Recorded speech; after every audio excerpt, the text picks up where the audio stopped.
శ్రీమాత్రే నమః. సౌందర్యలహరి 80వ శ్లోకము. కుచౌ సద్యస్విద్యోత్తటఘటితకూర్ప సభిదురౌ కషంతౌ దోర్మూలే కనకలశాభౌ కలయితా తవత్రాతుం భగ్నాదలమితి వలగ్నం తనుభువా త్రిధానద్దం దేవి త్రివళిలవలీవల్లిభిరివ. అనువాద పద్యము.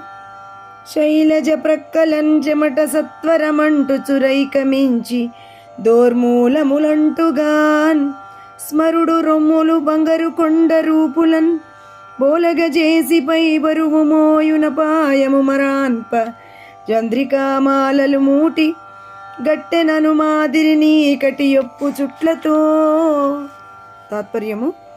ఓ దేవి, అప్పటికప్పుడే చెమట పోయుచున్న పార్శ్వములను అంటుకొని ఉన్న రవికె పిగిలిపోవునేమో అను భావము కలుగజేయుచు బాహుమూల ప్రదేశములను రాచుకొనుచు బంగారు కడవల చక్కదనముతో ఒప్పారి గొప్పగా కనబడుచు నుండు స్తనములను నిర్మించుచున్న మన్మధుడు ఈ స్తన భారము వలన నడుము తునిగెడు కీడు రాకుండా ఆ నడుమును కాపాడుటకై ఏలకి తీగెల చేత ముప్పేటగా కట్టబడిన అనునట్లు త్రివళులతో గూడిన నీ నడుము తోచుచున్నది.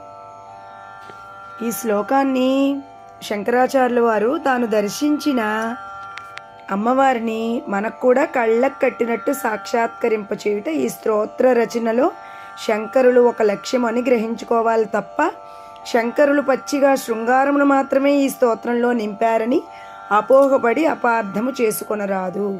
ఓం నమః శివాయ. ఓం శ్రీమాత్రే నమః.